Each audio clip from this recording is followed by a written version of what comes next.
I thank the Secretary General for his briefing. I now give the floor to His Excellency Mr. Volodymyr Zelenskyy, President of Ukraine. Thank you very much, President. Thank you, Mr. Secretary General, distinguished leaders, representatives of states and governments, and all those who still pay attention to the war of the United Nations. We must admit the world's attention to the UN is fading. The organization has less influence, and too often there is a lack of real decisions on fundamental issues. This is exactly what we need to speak about today, about the tools that sadly are not working now. But they will work, I'm sure. They will work if you are active, if we are active, because the main tool is in your hands. First of all, I thank the Republic of Korea for this meeting of the Security Council and for the opportunity to call for peace. Today, there will be a clear call for peace in this Council. And here is one of the main distortions of our time. Whom must we call to peace, and on whom must we press to achieve it? One of the permanent members of this Council is doing everything to prolong the largest war in Europe since World War II. Russia does this with impunity, using its veto power, buying influence, and keeping peace on hold. The Russian representative is here, but of course not the one who makes the real decisions. That man fears to sit face to face with Ukraine and the world and openly admit he wants only war. Instead, Putin sends delegates who cannot and don't want to stop the bloodshed. And when he appears abroad in Beijing or somewhere else, it's only to buy more time for killing, pretending he seeks diplomacy. Putin only cares about using every meeting, every chance to keep the war going. Each day Russia kills our people, destroys our cities, and leaves no sign it will ever return to the principles of the UN Charter. China is also represented here, a powerful nation on which Russia now depends completely. If China truly wanted this war to stop, it could compel Moscow to end the invasion. Without China, Putin's Russia is nothing. Yet too often, China stays silent and distant instead of active for peace.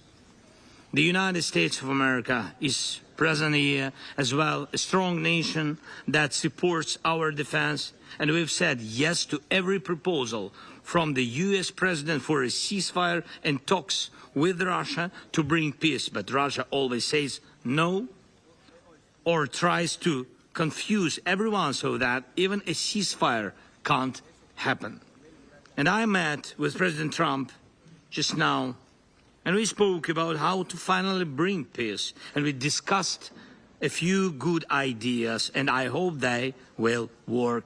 And I'm grateful for this meeting, and we expect America's actions to push Russia toward peace. Moscow fears America and always pays attention to it. The United Kingdom is here, a permanent member of the Security Council. France is here, also a permanent member. Both nations support us, support our people, our independence. Both promote diplomacy, and both are parties to a document that was supposed to be a positive milestone, together with the other permanent members of the UN Security Council. But instead, it became a warning to the world. The Budapest Memorandum, meant to guarantee Ukraine's security in exchange for giving up nuclear weapons, failed. It proved that international promises can turn into blabbering. That is why today, with Britain, with France, and already with more than 30 nations in our coalition of willings, we are building a new security architecture. We count on the United States of America as a backstop. Real security guarantees must become the line Russia cannot cross again. Here is one example of how strength can stop war. If we could strengthen our skills with a joint system to shut down skies, with a short system to shut down Russian missiles and drones, it would force Russia to stop its attack from the sky. Because everything could be shut down, and so Putin would be forced to sit here or in another respectable venue and look for a truce on the ground. If there is no war in the sky, Russia can't keep fighting on the ground. I have talked about this with President Trump and with other leaders. Why do I say this now and here? Because you, the United States, China, Britain, France, the permanent members of the Security Council, represent the world's essential power, the power that must act when international law alone cannot. And no, not Russia. With this war, Russia has discredited itself, even for those who do not yet criticize Putin openly. They still feel that Russia's presence brings no good. Excellencies, behind every international institution, there must be real strength to enforce decisions.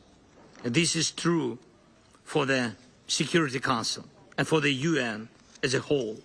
If you stand together for ending this war, even Russia will have to obey. And if some of you act while others delay, the war goes on. Ukraine wants peace more than anyone in the world. The front is on our land, and we mourn our people, and we try to save our cities and to save our small villages. Russia ignores its dead, blind to its own losses. But one day it will see and it will hear, and it will happen when it sees your actions, when it hears your united call for peace. That is my appeal to you today. Be the force that act together, please, united lest to stop Russia's war. And we know how to guarantee security. What we need now is a strong push to force Russia toward peace. Thank you. Slava Ukraini. I thank His Excellency Mr. Zelenskyy for his briefing. I shall now make a statement in my capacity as Minister for Foreign Affairs of the Republic of Korea.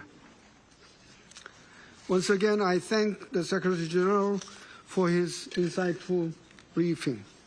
I welcome the presence of President Zelenskyy in this meeting, and I also appreciate the participation of other countries in this important discussion. More than 3 years have passed since Russia launched its full-scale invasion of Ukraine. The drone incident along Poland's eastern frontier 2 weeks ago is a reminder that the battlefield